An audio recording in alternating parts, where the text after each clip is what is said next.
قرآن کو سینوں میں ہم میں سے بسائیں گے، چہروں پہ تلاوت کا ایک نور سجائیں گے، قرآن کو سینوں میں ہم میں سے بسائیں گے، چہروں پہ تلاوت کا ایک نور سجائیں گے، تطہیر ہو ہر دل کی قرآن کی تلاوت سے، شاداب رہے ہر روح ایمان کی محبت سے، تطہیر ہو ہر دل کی قرآن کی تلاوت سے، شاداب رہے ہر روح ایمان کی محبت سے، ہم رب کے حضور اپنے جب سر کو جھکائیں گے، قرآن کو سینوں میں ہم میں سے بسائیں گے۔ السلام علیکم ورحمۃ اللہ وبرکاتہ۔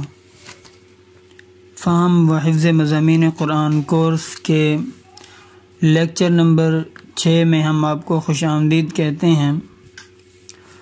آج کے لیکچر میں ہم سورۃ الانعام جو 7ویں پارے میں پاؤ کے بعد شروع ہو رہی ہے اس کے بارے میں پڑھیں گے۔ اس سورت کا مرکزی موضوع کفار پر حجت کو، دلیل کو قائم کرنا اور عقیدے میں پختگی اور رسوخ پیدا کرنا ہے۔ مرکزی طور پر اس سورت کو 3 حصوں پر تقسیم کیا گیا ہے۔ آیت نمبر 1 سے 90 تک کائنات میں پھیلی اللہ تعالیٰ کی قدرت کو بیان کیا گیا ہے، اور آیت نمبر 91 سے 135 تک مشرکین کے ساتھ جو گفتگو ہے سے ڈرایا گیا ہے، ان کو سمجھایا گیا ہے، اس چیز کا بیان ہے، اور آخرت میں ان کا جو بدلہ ہوگا، سزا ہوگی، اس کا بیان ہے۔ آیت نمبر 136 سے 165 تک آپ صلی اللہ علیہ وسلم کو اور مؤمنین کو رہنمائی دی جا رہی ہے کہ اس طرح کریں، اس طرح اپنی زندگی گزاریں، اس طرح چلیں۔ تو اب جو ہے ہم یہ تھے مرکزی 3 موضوع، اب ہم ان کی ڈیٹیل میں جاتے ہیں۔ اب آیت نمبر 1 سے 90 تک جو موضوع بیان ہوا اس کی ڈیٹیل اس طرح ہے کہ آیت نمبر 1 سے 3 تک لوگوں کا تعارف کروایا جا رہا ہے کہ ان کے رب کے ساتھ ان کا کیا تعارف ہے، اور کائنات کو جو اللہ رب العزت نے بنایا ہے اس کی جو نشانیاں ہیں اس کو بتایا جا رہا ہے۔ اور اس کے بعد آیت نمبر 4 سے 11 تک مشرکین کی جو ہٹ دھرمی تھی اور ان کی جو لڑائی تھی اور ان کا جو انجام تھا اس کے بارے میں بتایا جا رہا ہے۔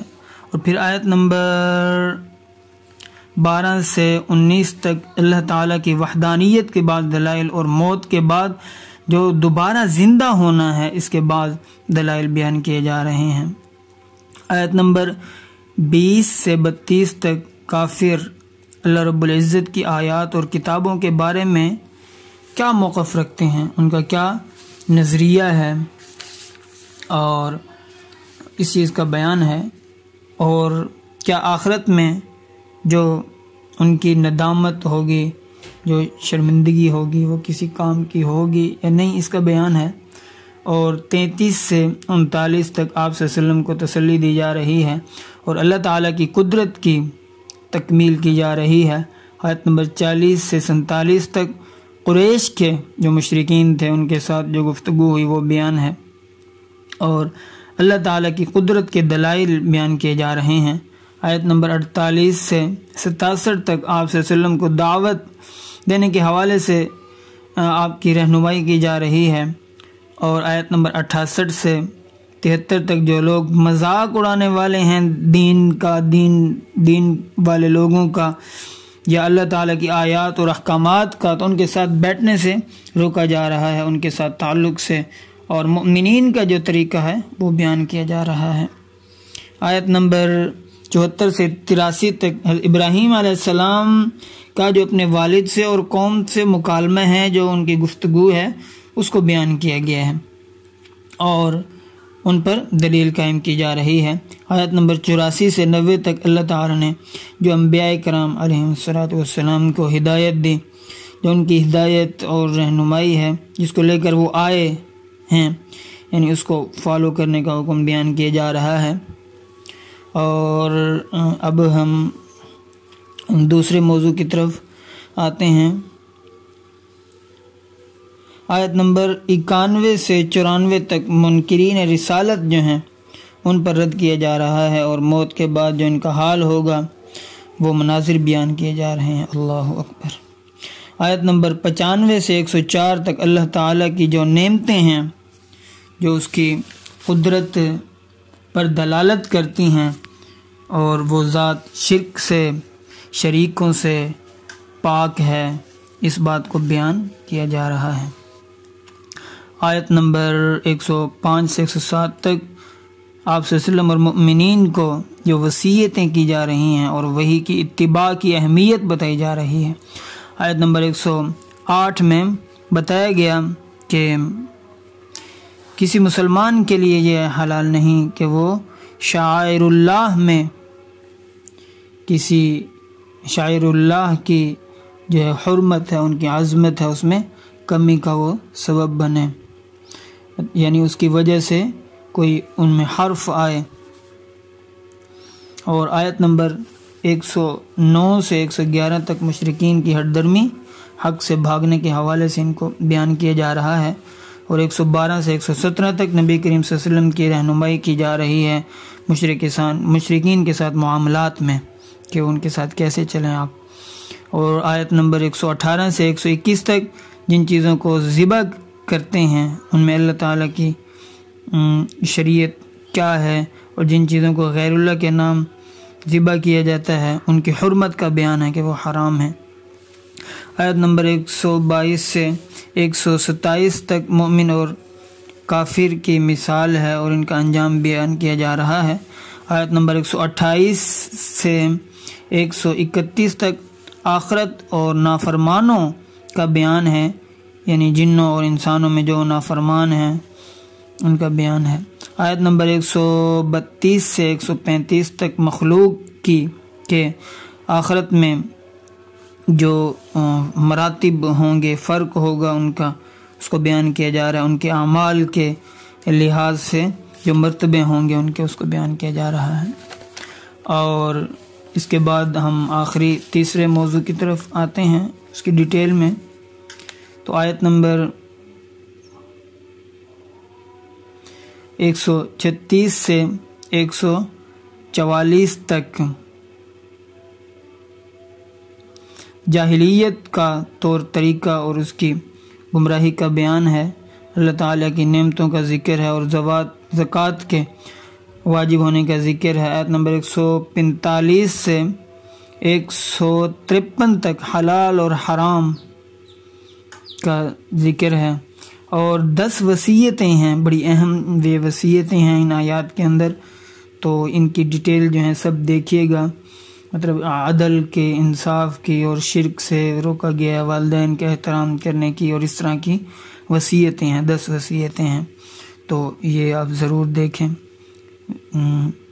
ان کا بیان ہے اس آیت میں۔ اور آیت نمبر 154 سے 158 تک موسیٰ علیہ السلام کی شریعت جو تھی اس کو بیان کیا گیا ہے۔ اس میں یہ کہا گیا ہے کہ شریعت محمدی صلی اللہ علیہ وسلم کی اتباع کی جائے، اور جو اس کی مخالفت کرے گا اس کے لیے وعید کا بیان ہے۔ آیت نمبر 159 سے 165 تک دین میں تفرقہ ڈالنے سے ڈرایا گیا ہے، منع کیا گیا ہے، اور آخرت میں اعمال کا جو بدلہ ہے اس کو بیان کیا جا رہا ہے۔ اور بنیادی طور پر آیات سمجھنے کے بنیادی طور پر جو جن آیات میں ایک بات، اہم بات ہے جو سمجھنے کی، وہ یہ ہے کہ گمراہی کے راستے جو ہیں وہ بہت زیادہ ہیں، اور اچھائی کا جو راستہ ہے، صراط مستقیم ہے، جس پر ہمیں نجات ملے گی، وہ ایک ہے راستہ ہے جو ہمیں جنت کی طرف اور اللہ کی رضا کی طرف لے جائے گا۔ تو ہمیں اسی صراط مستقیم پر اور ہدایت کے راستے پر چلنا چاہیے، اور ان احکامات پر چلنا چاہیے جو ہمیں اس راستے کی طرف لے کر جائیں، اور ان احکامات کو ہمیں سیکھنا چاہیے، اور ان تعلیمات کو سیکھنا چاہیے جو ہمیں صراط مستقیم پر چلائے رکھیں۔ تو اللہ تعالی سے دعا گو ہوں کہ اللہ رب العزت ہمیں قرآن کو سمجھنے کی، سمجھانے کی، جو ہم پڑھتے ہیں دوسروں کو بتانے کی توفیق عطا فرمائے، اور اس میں آپ ساتھی جو ہیں محنت کریں۔ یہ بہت اہم چیزیں ہیں، موضوعات ہیں، ان کو یاد کریں، اور قرآن سے ایک دلی لگاؤ اور تعلق پیدا کریں۔ قرآن سے ہمیں جس طرح اپنے رب سے ہمیں محبت ہے، اس پوری کائنات میں ہر چیز سے سب سے بڑھ کر، اس طرح ہمارے رب کا جو کلام ہے اس سے بھی ہمیں سب سے بڑھ کر محبت ہونی چاہیے، ہمیں اس کو وقت دینا چاہیے۔ تو اللہ رب العزت سے دعا گو ہوں کہ اللہ ہمیں قرآن کو سمجھنے کی، سمجھانے کی اور محنت کرنے کی توفیق عطا فرمائے۔ والسلام علیکم ورحمۃ اللہ وبرکاتہ۔ السلام علیکم۔